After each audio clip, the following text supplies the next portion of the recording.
I think this is a rather unusual session where we meet during lunchtime. So your lunch will be delayed. I'm sorry, because we were expecting Dr. Majumdar to be part of this program, but unfortunately, I think he was here already the day before yesterday for your convocation, and today he's engaged somewhere else and he's not able to come. Otherwise, I wanted to pay my respect to a visionary leader who established these educational institutions and have received honors from the government of India. So even in his absence, I would request Shwetaji to please convey my respects to Professor Majumdar for his contribution. And I'm also thankful to Dr. Shweta Deshpande for inviting me here and giving me this opportunity to speak with you. And I had a meeting with the faculty members just before coming here. And I came from Delhi this morning, and I'm leaving by 4:00 flight back to Delhi and to be back in Dharamsala tomorrow morning. And one reason why I think Dr. Shweta accepted to receive me here is also the recommendation of Ambassador Bambawala. Actually, he has more knowledge, more experience, having been in China as a consulate general and also ambassador of the government of India, and having also served in Pakistan and Bhutan, all the neighboring countries. He would, I'm sure, maybe once I go back, he can expand on some of the subjects that we discussed here. My name is Penpa. In Tibetan, Penpa means Saturday, it's Shani. And we have a lot of names named after days like Monday, Tuesday, and we have also more spiritual names which are much more intricate. So you can see that this name is very simple name. So surely it's my father who gave me that name, most simple name, Pampa Sering. Sering means long life, so maybe my parents wish me to live long. And I was born in Bailakopi, as Ambassador mentioned, in 1966-67. So I still don't know my birthday because we are 9 brothers and sisters. So my mother forgot all the dates, and I have no birthdays, nothing. Maybe some of you may have heard about Tibet. Some of you may have met Tibetans, but yeah, we live under the illusion that since we have lived here for 65 years in India, many Indians would know about Tibet. But unfortunately, even people at high places, many people at high places don't know about Tibet. So that is why, aside from me going around the world, meeting with different governments and explaining things about Tibet to them, it's also important that I reach out to universities as much as possible. So beginning this year, we did St. Joseph's University in Bangalore and Ramaya University and the Ladies College Mount Carmel's, the 3 universities there, and we plan to cover more universities in the future because it's very important that young Indians understand their neighborhood because it concerns their security, right? So I will not go into the big details of the geopolitics and all that, but cover the basics because some of you may have very fuzzy idea of what Tibet is, where Tibet is, how big Tibet is, you know, the geostrategic importance or the environmental importance of Tibet or the importance of Tibetan Buddhist culture. So as Ambassador Bambawala mentioned, His Holiness left Tibet in 1959. In 1950, Chinese army invaded Tibet forcefully from eastern Tibet. 1951, we were forced to sign this so-called 17-point agreement under the threat of war and destruction. And that's the only agreement we have with Communist China.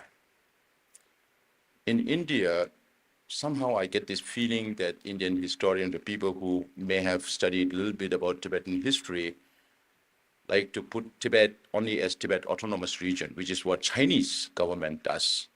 which is what Chinese government propagates, and that is what Chinese government wants the world to believe, that Tibet is only Tibet Autonomous Region.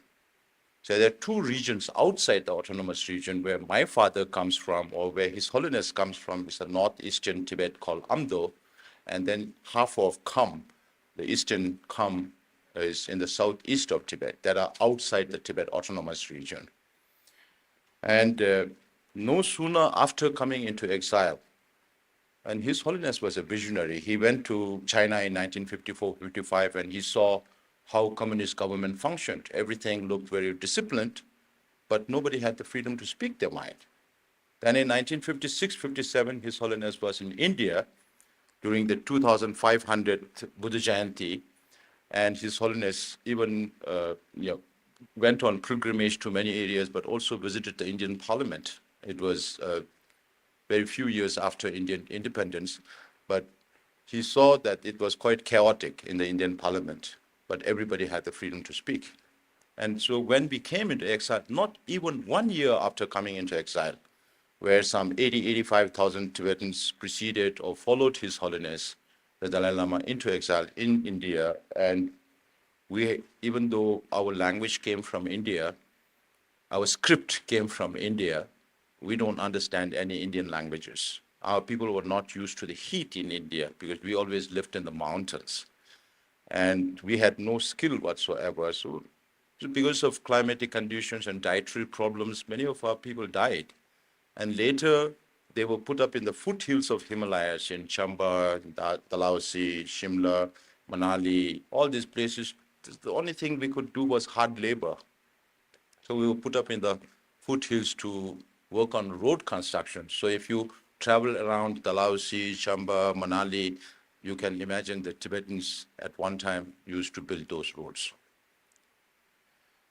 Then, of course, it was very difficult. Our people had no idea about what democracy meant, what organs of democracy you need, and all those. And we were first, His Holiness first came to Mussoorie, and then after 1 year, on 1st May 1960, he moved to Dharamsala, where we are located today. And some say that Dharamsala is further away from Delhi, so it's more suitable for the Indian government that others don't go and meet the Dalai Lama as much as they would like to. But this is just one of the stories, need not necessarily be a fact. But the fact is that we are now based in Dharamsala, and that's where we operate from. So first 30 years was difficult. Then 1991, His Holiness decided that he will empower the parliament. So depending on how much the public are able to absorb the systems and norms of democracy, then he introduced more and more reforms. So in 1991, he empowered the parliament and make it a full-fledged legislative body. And then 2001, His Holiness started saying, I'm semi-retired. So he did not handle the administrative work, more to do with political relations with China. Then 2011, he decided to devolve all his responsibilities, both administrative and political. And since then, the Sikyong, or the political leader, has been taking the responsibility. So one of my predecessors served for 10 years. This is my first term, and I'm in my 3.5 years of my first term. So this is a little bit about Tibetan democracy. And now in my responsibility, the Tibetan democracy in Dharamsala is very unique, very different. In fact, Acharya Vinoba Bhaveji had written about party-less democracy. So we are the only practicing party-less democracy in the world. So if you have to stand for my position, you have to campaign in more than 25 different countries if you have the resources. But fortunately, in 2021, pandemic was going on, and I campaigned online from my farm in Bailakupi, and I didn't go anywhere. But still, I won the election. Then, as Ambassador Bambawala said, we are not recognized as a government in exile by the government of India. But the government of India has been kind enough to close one eye and open another eye and make us exist in Dharamsala. And we have also been very careful in registering all our organizations under society's registration or trust other kinds of registration within the Indian law, because we live in India and we have to conform to Indian laws. So even if we have a government in exile in Dharamsala, we have our judicial system, the Supreme Justice Commission, which functions more like an arbitration under the Indian law. If it is criminal issues, then it goes to Indian courts and police. We don't handle criminal cases. We handle only civil and administrative cases within our community. We have our parliament in exile representing the 3 provinces and the religious traditions of 45 members. And the cabinet, myself as a Sikyong, and I can nominate 7 ministers for 7 departments, religion and culture, where we oversee about 292 monasteries and nunneries in India, Nepal, and Bhutan, with about 40,000 monks and nuns. But you'll be surprised to find the numbers. The demographics are changing. The Tibetan numbers are going down, and the Himalayan numbers are going up. So out of the 40,000 monks and nuns in India, Nepal, and Bhutan, today about 60% of the monk and nun population are from the Himalayan region, from Ladakh to Laos, Spiti to Nepal, Sikkim, Arunachal Pradesh. And these monasteries are located in 37 different places in India, in 10 different states and 2 union territories. That's how dispersed we are. And the Department of Home is responsible for rehabilitation of these the Tibetan settlements, and we have Department for Education. We run about 62 different schools in India, and then other departments like finance and security, health, where we have both allopathic and Tibetan medicine. And then we have a Department for Information and International Relations, through which we reach out to the world. So we have one office in Tokyo, one office in Canberra, one office in Taipei, Delhi, Kathmandu, Moscow, Joburg in South Africa. And then we have an office in London, Brussels, Geneva, a smaller office in Paris, one office in Sao Paulo for the whole of South Africa, and one office in Washington, D.C. for North America. That's how we try to reach out. So we have very limited resources, both human and financial. So just to give you an idea of how we function, the exile government. So we are, today, I have been traveling around the world. I've visited more than 25 different countries in the last 3 years, 2.5 years to be precise. And now we can say for sure that the Tibetans are the only people with a fully functioning democratic polity in exile. So others are trying to learn from us. Even Uyghur people who are, going around the world advocating just as same as we are doing, they don't have a structure like that. So they are not answerable to bodies. So that is why I have to spend half of my time to manage this democracy, to manage the administration in Dharamsala, and half of my time to reach out to the international community and to speak about it. And today's visit also happens to be one part of that, and we intend to cover universities more into the future.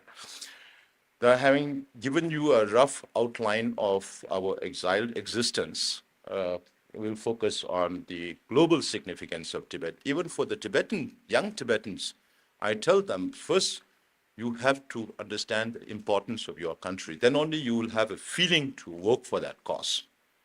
So Tibet is not important only for the Tibetans. The relation between India and Tibet goes back more than 2,200 years. We lived in the mountains, you lived in the plains, just like Chinese also lived in the plains. And there are proponents, the historical proponents who say that the first king of Tibet came from India. And there are 2-3 different versions, but there are 2 versions that says that the first king of Tibet, the shoulder-enthroned king, Nyati Sembo, came from India, and that is way back 2,200 years ago. Then a sacred text, a Buddhist text, was received by a Tibetan emperor, which could not be deciphered because there was no Tibetan language, and Tibetans didn't understand any Indian language. In 7th century, the King Songtsen Gampo sent his minister, Thumi Sampoda, to invent a Tibetan script to India. So the Tibetan script is based on Gupta and Brahmi script. So even now, if I read the alphabets, you will find it very similar to Hindi. In Tibetan, we have only 30 alphabets: Kaka, Kanga, Cha Cha Chanya, Tata Thana, Papa Pama. So in Hindi, you have ka, kha, ga, ga, nga, right? So one extra consonant. And then we have only four vowels, e, u, e, o. Hindi, you have a, e, u, e, o, aha, so many vowels, right? So the Tibetan script also comes from India. Then Tibetan Buddhism came from India, not from China. Today, China claims that Tibetan Buddhism also came from China just because Chinese princess was married to a Tibetan king in 7th century. And she brought a Buddha statue. The same king had a consort from Nepal also. So in that sense, Nepal can also claim its sovereignty on Tibet. So that doesn't work. So the Chinese government keeps saying Tibet has been part of China since antiquity or ancient times. Now we don't know when that ancient times is. But if they're talking about 7th century, Tibet was a huge empire, one equal amongst the Mongols and the Chinese. In 8th century, we even invaded the capital of China, Shenyang, and put a puppet emperor there. And our empire also extended up to the present-day Uzbekistan at one time. Then, 8th century, we had Shantarakshita come into Tibet, Padmasambhava come into Tibet, and they introduced Buddhism into Tibet, and we developed institutions to study Buddhism. And today, as His Holiness says, we follow the Nalanda tradition of Buddhism, where the focus is on logic, reasoning. And so that is our age-old connection. It's not, we lived in the mountains, but not many Indians would come into Tibet. They were Indians, but they were mostly masters. So before Buddhism vanished out of India by 13th century, from 8th century to 13th century, many Tibetan scholars walked over the Himalayas. Some of them, like Marpa, visited India 3 times in his lifetime to study Buddhism from India. And they started new schools in Tibet, like the Sakya lineage or the Kagyu lineage, and later the Geluk tradition. So we have several Buddhist traditions inside Tibet. So this is, again, just to give you an idea about our relation with India. And we transliterated every available Sanskrit and Pali text, Buddhist text, into Tibetan. And today we are the only country which has become a repository of one part of ancient Indian wisdom that is manifested in the messages of His Holiness Dalai Lama to the world in terms of compassion, karuna, and all those, which are basic values that came out of India. So we are very proud to tell the world that we are a repository of one part of ancient Indian wisdom. Now, coming here, the global significance of Tibetan Plateau.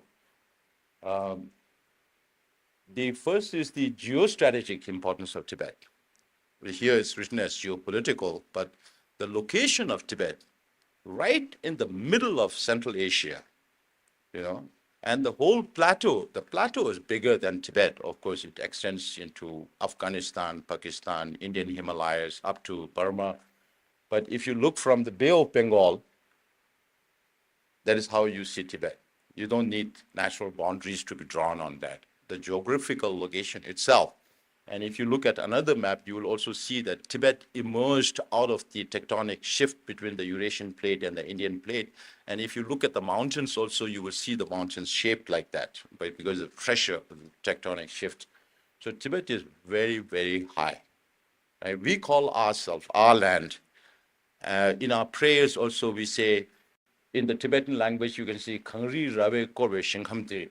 In English, it's the heavenly abode, encircled by snow mountain ranges. Now, why do we call Tibet the land surrounded by snow mountain ranges? That is because we have this one. So these are all the mountain ranges. You have the Himalayas in the south, Karakoram in the west, Kunlun and Taklang in the north, Thangla mountains in the north. There's so many mountain ranges in the east. So Tibet is fully covered by snow mountain ranges, and that's how we describe ourselves, the land heavenly abode surrounded by snow mountain ranges. Right? Then later, from late 16th century, Westerners started coming into Tibet. And 17th, 18th, you can count the number of Westerners who came to Tibet. There were not many because Tibet remained isolated for so long, and we didn't allow too many foreigners to come into Tibet. So the Westerners started calling Tibet the uh, roof of the world. At least what I saw in 1906, a book written in 1906 called The Frontier Province by a Christian missionary who visited Tibet and China frontier, uh, had called one of his chapters as Roof of the World. And maybe since then, people started calling Tibet Roof of the World because of its altitude. So we are talking about average altitude of 4,880 meters or 16,000 feet above sea level. Last time I was in Japan or in New Zealand, I was asking them, which is your highest mountain? They said, Mount Fuji. How high? 3,700 meters. And I said, that's like base camp in Tibet. You start climbing from there. So that's how high Tibet is. And because of its altitude, it has its significance. So it's the Tibetan area is also, here it's written as 2.5 million square kilometers. And China overall is 9.7 million square kilometers. Tibet is more close to 2.37 million square kilometers. So this is about a quarter of China. And that's also a problem because it's so vast. China needs all these resources. And initially it was more for strategic reasons. Now it has a lot more implications. Why Tibet is also important for China and why they are not letting go. Today, this is also just to show you how high Tibet is in terms of altitude. Tibet used to be called as the third pole. In the 1930s, somebody coined that word, but it was not used pervasively. So today, Chinese environmental call Tibet the third pole. Why Tibet is the third pole?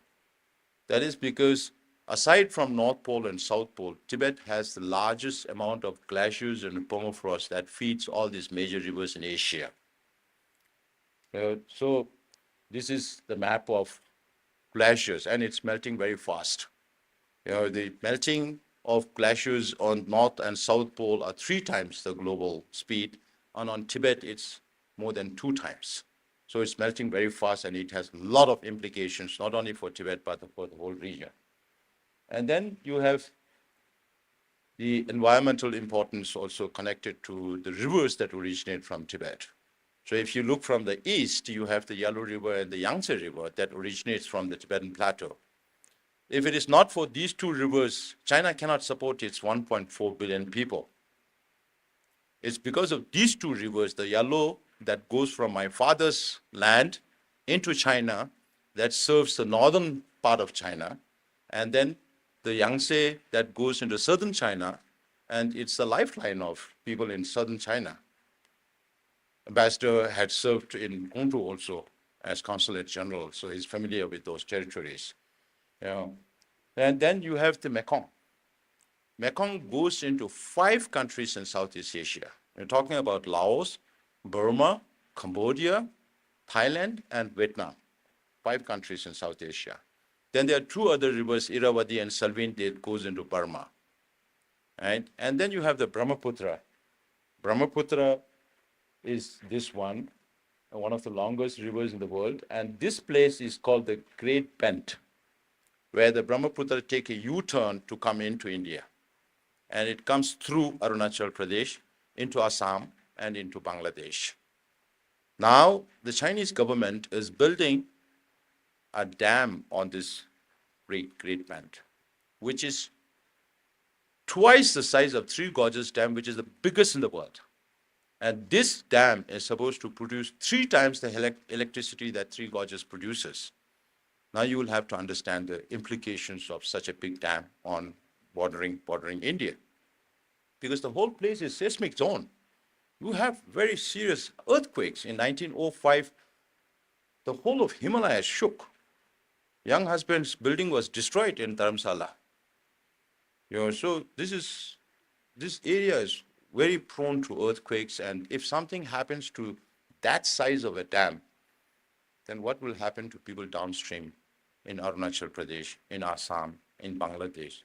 It's going to be catastrophic. I was in Arunachal last year or the year before, and today, as we speak, Arunachal Chief Minister is also going to be in Dharamsala. They're they have been quite kind to give me official reception and facilities. So they took us over from one place, one Tibetan community to another Tibetan community. We flew by helicopter, and the helicopter went over the Brahmaputra. And when you look from the helicopter, the tributaries that are joining the is pristine clear. You can see from the sky. But the river that is the Brahmaputra that's coming from Tibet into India was very murky. And the locals tell me that this has not been happening for the last few months or few years, 1 or 2 years. It has been happening since 2018, which means that there is a lot of work going on inside Tibet. And this has serious implications. Then you have Karnali that comes from Tibet, and very recently, about a few months ago, we got an image from inside Tibet where China has built a big dam on the Karnali that comes into Nepal and into India. Then, of course, there are also rivers like Ganges that originate from the border of Tibet and India.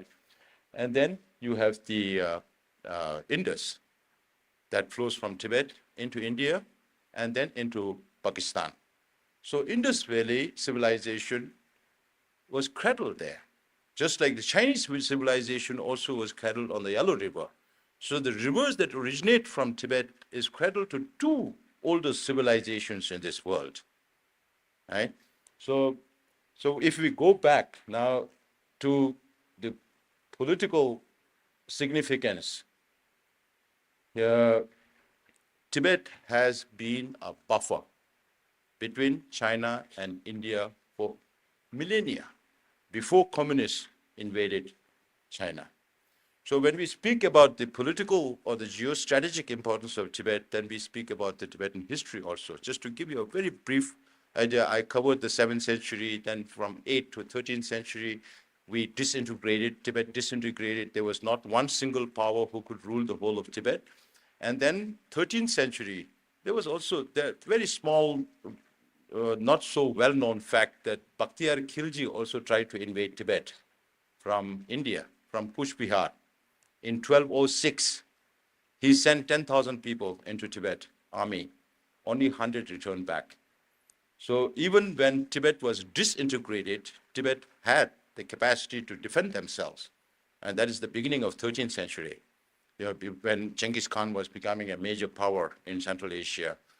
And we had relations with the Mongols before, but particularly in the mid-13th century, about 1247, we already had relations with the Mongols, with Kublai Khan's father and with Kublai Khan. By that time, Kublai Khan was also only a Khan in Mongolia. Kublai Khan invaded China in 1271, and then it became the Yuan dynasty.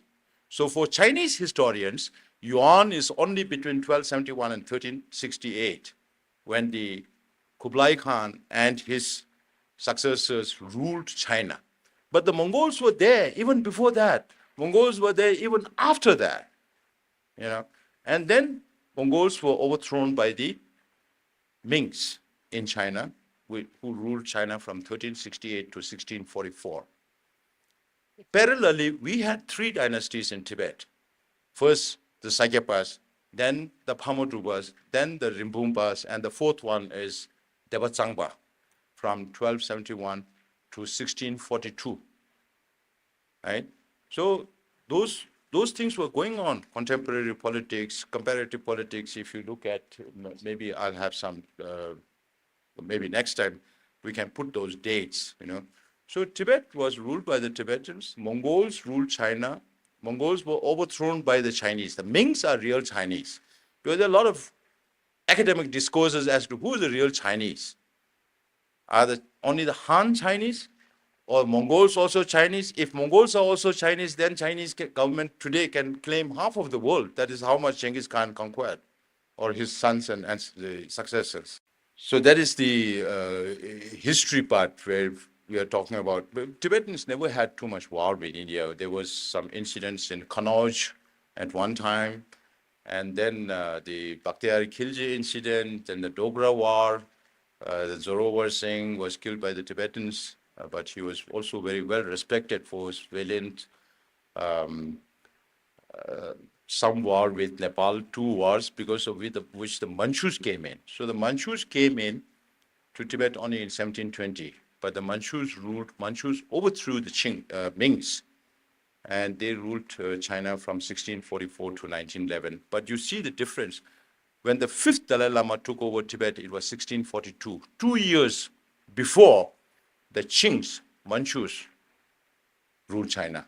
Now, if you watch Chinese Kung Fu movies, you will find that the societal perspective of Chinese people is that Manchus are not Chinese. So also the Mongols are not Chinese, Tibetans are not Chinese. So if you want to watch Kung Fu movies, you will find all the heroes, protagonists are Chinese, and all the antagonists, Dakus, are all Manchus, of the last few centuries. So this is a brief historical part also. So we remained the buffer between China and India for centuries. There was never ever a border between China and India. There was never ever a war between China and India. Your border was with Tibet. Now, even today, I say the Indian government has not changed the name from Indo-Tibetan Border Police, Indo-Tibetan Border Force to Indo-Sino whatever. It still remains the same. So since I was born in exile, to fulfill my emotional needs, I go to the border areas where Tibetans live. I have to see my people, take care of them, but at the same time, for me personally, to go in the border area is a very emotional thing. Then I can see Tibet from India's side. I was in Ladakh just the month before. So I've been to Arunachal Pradesh, Lachen Lachung in Sikkim, so almost all the border areas, to see Tibet from the Indian side. So in future, if we are able to, what we are seeking now is middle way, not seeking separation from China, because there is no way we can fight the Chinese. It's 1.4 billion, and we are only 6-7 million inside Tibet, and only about 130,000, 40,000 in exile. So even if we want to fight with the Chinese, it doesn't make sense. If we use violence, then it'll become another tool in the hands of the Chinese government to call us a terrorist. So we have to be balancing our approach internationally and with the Chinese government also. So the geostrategic importance of Tibet is not limited only to India, but to the whole region, because we have borders with, now not Pakistan, but at least with India, Burma, Nepal, Bhutan, Burma, China. On the north side of Tibet, our ancestors never knew that there was a Chinese neighbor on our northern side. China was only on the eastern side. China built the Great Wall to keep the barbarians away. And today, the Great Wall has become the vertebrae, the main backbone of China. The map has expanded. And that also shows their hegemonistic ambitions. So the geostrategic importance of Tibet and the ecological importance of environmental importance of Tibet, we just talked about the rivers, but there are so many others. Just recently, there was a report from the Chinese government that they sent 7,000 researchers in all of Tibet to find out about Tibet's flora and fauna, and they found that there are some species which have been declared extinct, but still it's there in Tibet. And because of its altitude, it has its very unique flora and fauna, which are not there in many other parts of the world. And then we also talk about the importance of Tibetan Buddhist culture, which His Holiness always emphasizes. As we speak, there are 55 conflict zones in this world today where violence has overtaken peaceful initiatives. So the most prominent ones, we know about Ukraine, we know about Gaza, Israel, but there are another 54 conflict zones, not just restricted only to these areas. So when there's so much conflict in this world, the message of peace, message of nonviolence, message of compassion that originated from India, and His Holiness has become a messenger of those messages. And we also try to follow His Holiness to send these messages across the world, that peace and nonviolence is the only means to bring, stability or happiness in this world, not war. what is happening now is creating more problems for future. How many people are suffering now?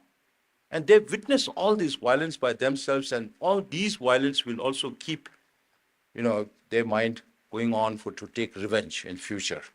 So this violence always begets violence, more violence, as Mahatma Gandhi ji said, an eye for an eye will make the whole world blind. So this is not one. So now what we are seeking, the present dispensation, after I came into the office of Shikong, of course, we are very committed to the middle way policy. Middle way is a Buddhist concept where you avoid extremities or polarities, right? But when you say middle way, there has to be a recognition for polarities. Otherwise, there is no value for middle way. So when we say polarities, again, there could be so many issues, social, economic, education, politics, religion, all that, but I'm restricting myself to the political question. So the one extremity is the present situation of occupied Tibet under the repressive Chinese government. And the other polarity is the historical status of Tibet as an independent state. And I see this trend in India. They say, oh, Tibet became independent from 1913. Then what about earlier days? Where was China when young husband led an expedition into Tibet in 1904 and invaded Lhasa? Where were the Chinese army if Chinese were ruling Tibet? It's not there. And China was at its weakest in the mid-19th century. How can they defend Tibet or exercise their overlordship over Tibet? So you have to study the whole history and then come out with your assessment, not just pick from here and there and they say, oh, Tibet became, for the whole international community, they feel that Tibet became independent only from 1913. Tibet had been independent.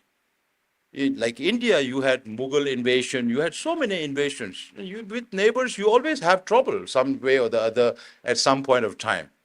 It's not like perennially you'll be not having any trouble with your neighbors. We also had troubles with our neighbors, with the Nepalese. Nepalese invaded Tibet, and then we asked for help from the Chinese, and the Manchus came in 1720. And now they say that Tibet became part of China since 18th century. So those arguments will keep on going. But if you look at many histories of independent countries around the world, Tibet has much more legitimacy than many other independent countries. Unfortunately, after the end of Second World War, when many countries were decolonized, including India, ironically, we came under the wave of communism. And unfortunately, India has its own position. Ambassador Bambawale also mentioned about the One China policy. One China policy is an American position on China. It's not, there are two versions, One China principle and One China policy. One China principle is fight between China and Taiwan, because Taiwan was initially in the United Nations till 1972 before China came into the Security Council. China was represented by nationalist government led by Chiang Kai-shek from Taiwan. So Taiwan claims that they are the real rulers of China, and mainland claims that they are the real rulers of China. So both agree that there is only one China, which is One China principle. The One China policy was developed only after the rapprochement between China and United States. Starting from mid-60s, Kissinger started going into China, make friends with Mao and Mao's people, even when the Cultural Revolution was going on. And then in 72, there was a joint communique between China and US or re-establishing formal contacts, and they could do it only in 1979.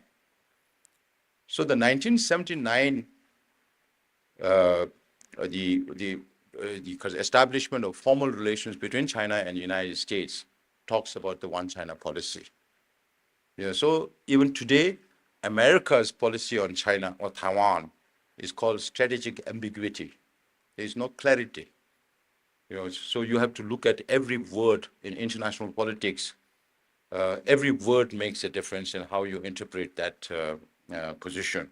So this is also one thing that we need to understand when you deal with China, what one China principle is, what one China policy is, and then many countries say we also follow the same one China policy.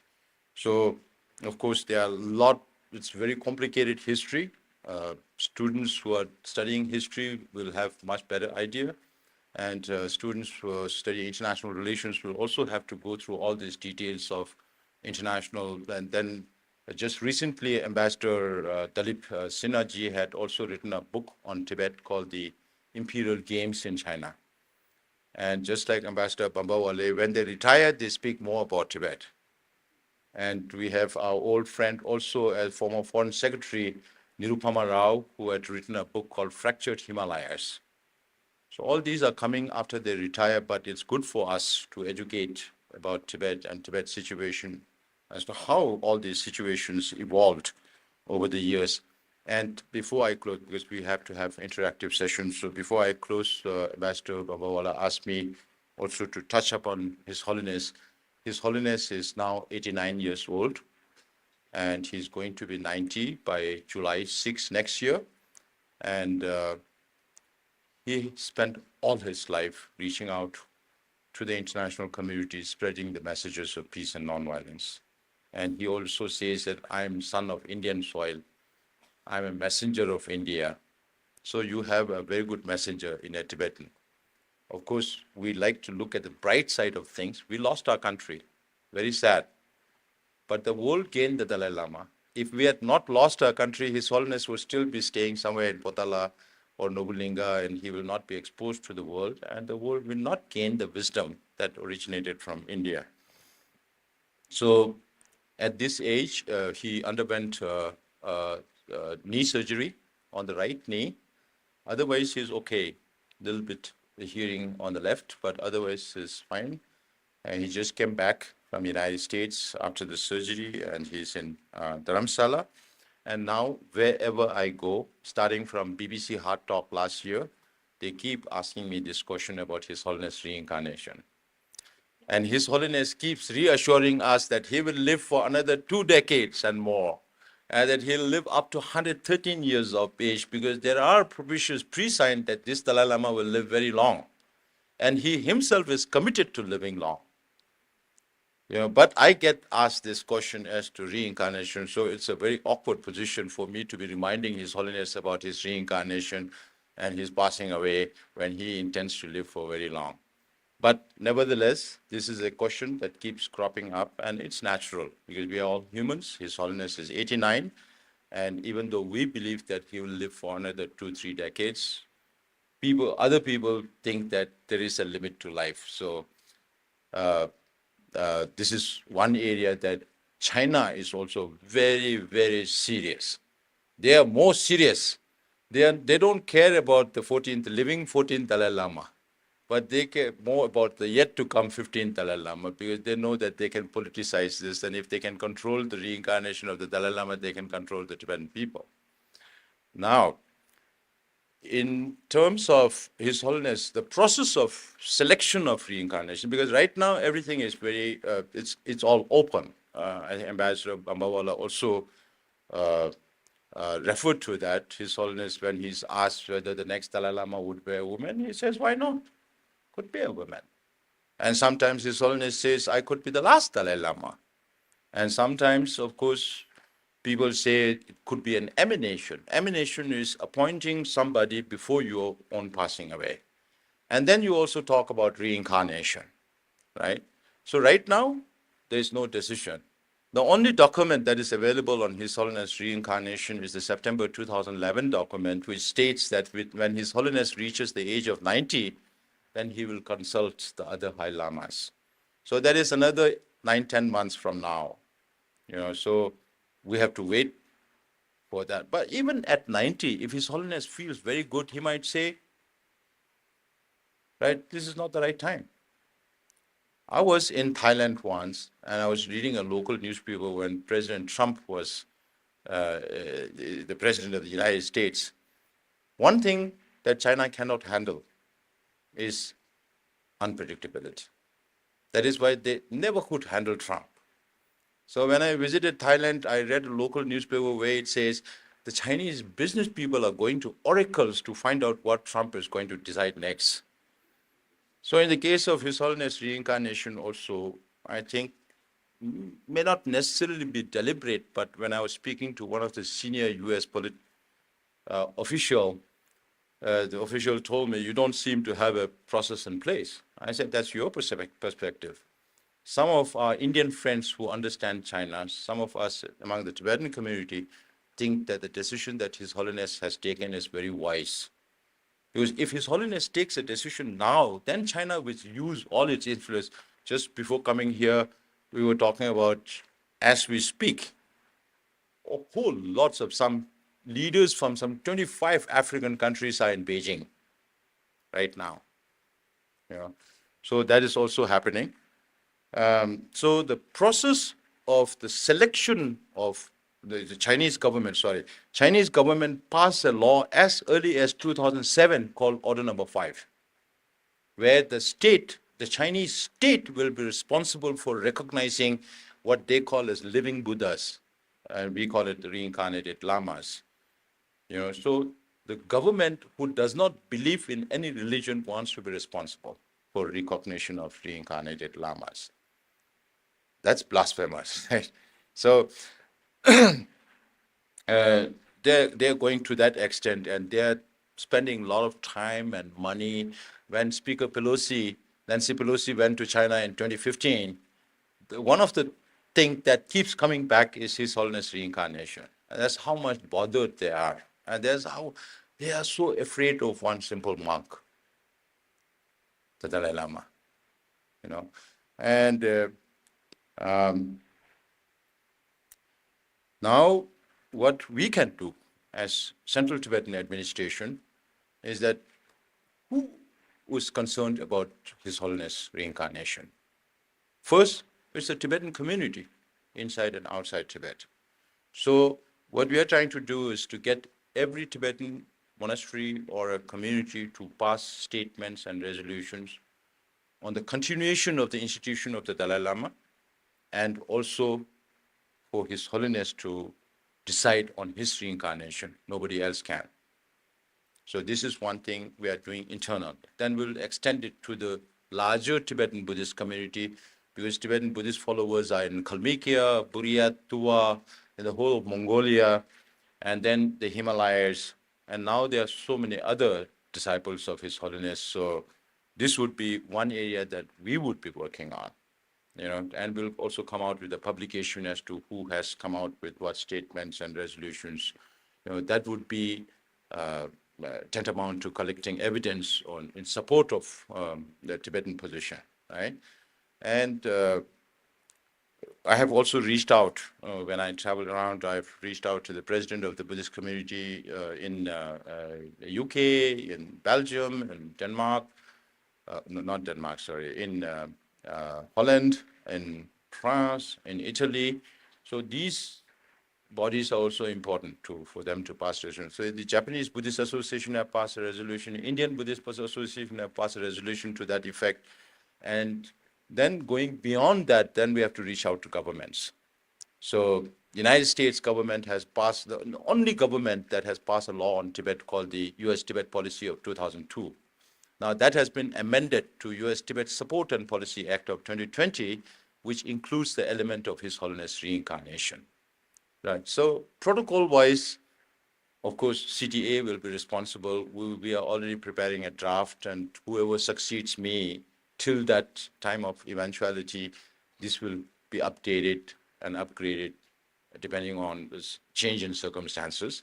But when it comes to the actual selection process, then even Central Tibetan administration will have no role in this. It'll be a purely religious process, and I, ordinary person like me who has so much faith in His Holiness, also have this faith that His Holiness will definitely take the responsibility about his reincarnation, whether it's in terms of messages, but there some messages have been very constant. Since 1969, His Holiness said that whether there should be a next Dalai Lama or not will be decided by the Tibetan people. That has been consistent. And last several decades, His Holiness has been saying that I will be born only in a free world. So if Tibet is not free by that time, he will not be born inside Tibet. That's for sure. Right? Now I tell the Chinese government, if you look for one Dalai Lama, Tibetans will definitely look for another Dalai Lama. And I tell them, do you want a lifelong headache or not? It's not going to be one-off incident where people come protest and you send police, security personnel and quash them. It doesn't happen. Xi Jinping won't be alive by that time. If there are two Dalai Lamas, it's going to be a lifelong problem.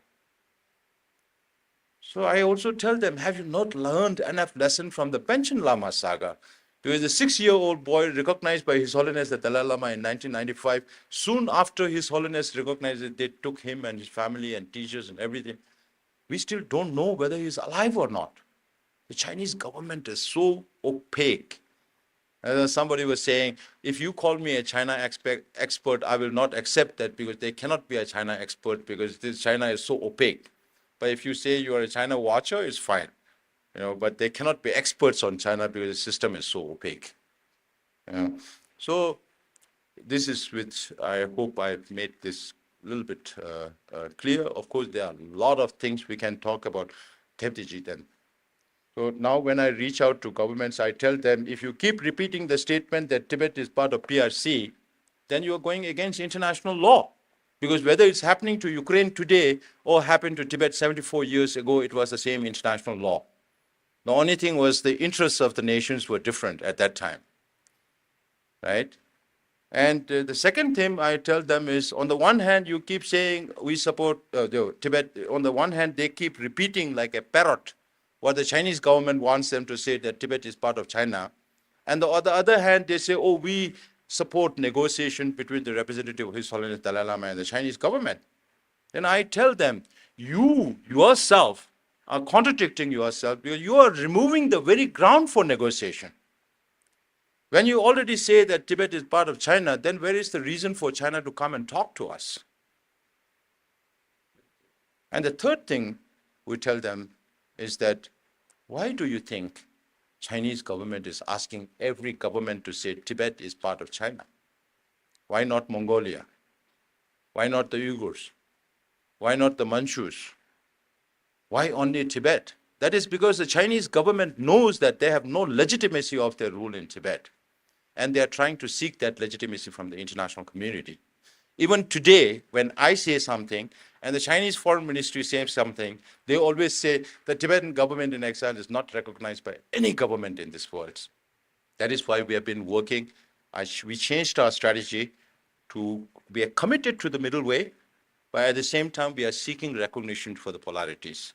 The one polarity, we keep talking about it, the situation inside Tibet, no political freedom, religious freedom whatsoever, and impacts on the Tibetan climate and environment and all that. But so these days I carry, this is of course, you can read this book, the former Foreign Secretary Nirupama's book is also there, Fractured Himalayas. This is Dilip Sinha's, Ambassador Dilip Sinha's book called The Imperial Games in Tibet. And I carried this book by Michael van Walt van Praag because he is an international lawyer. He did international law, and he had come out with books on Tibet, the legal status of Tibet, and he looked at history of Tibet from a legal perspective. Is it Tibet-Yuan relationship, Tibet-Ming relationship, Tibet-Qing relationship, and as per international law today, because he worked with more than 100 scholars from Inner Asia over 8 years before he came out with this book. And he established the fact that Tibet has never been considered part of China under international law. And then I carried this other book. This is in Chinese, if you can read Chinese. The English version should be coming out very soon. When it's available, we'll send one copy to your library, because we are not printing that many. It will be in 2 volumes. And this is written by a Chinese professor. The same Chinese professor I was mentioning, Professor Lau Han-tin, he's also based in US now. But when he was of your age, in the university days, he always used to be perturbed by this question as to why Chinese government is asking every government to say Tibet is part of China if China if it is true of what China has been saying, Tibet has been part of China since ancient times, then why they have to ask governments to say Tibet is part of China at this point of time? And he was very intrigued. And then he, after retirement, he looked at Chinese Communist Party website on all the imperial historical records he downloaded. Now it's not available because Chinese government has taken off. So, but all those materials are available with him. And he studied Yuan dynasty, the imperial historical records of Yuan, imperial historical records of Ming and Qing. And he proves that imperial China, whether if you can consider the Mongols and Manchus as Chinese, have never considered Tibet as part of China. And it's coming from a Chinese scholar. So these are very strong arguments. And it has been several years since these two books came out, and Chinese government have no response to these books. Normally, they always come out with a white paper. They love to come out with white paper because everything inside is black, right? And everybody says communism is based on foundation of lies. And to cover one lie, you have to tell another lie, another lie, another lie. And they are always in denial mode. Of course, there are a lot of things we can talk about present China, but I will just say that China is not as strong as we all think, or many countries. I was in Brazil, I was in Mexico. Oh, China is monolithic. I said, China is not as strong. Maybe we can cover that during the interaction. So thank you very much for your attention. And I hope I have been able to shed some light. Maybe next time you meet another Tibetan, you would say, oh, your Sejong came and talked about Tibet to us, and now we understand Tibet a little better than before. If that happens, then my purpose of coming here is served. Thank you so much.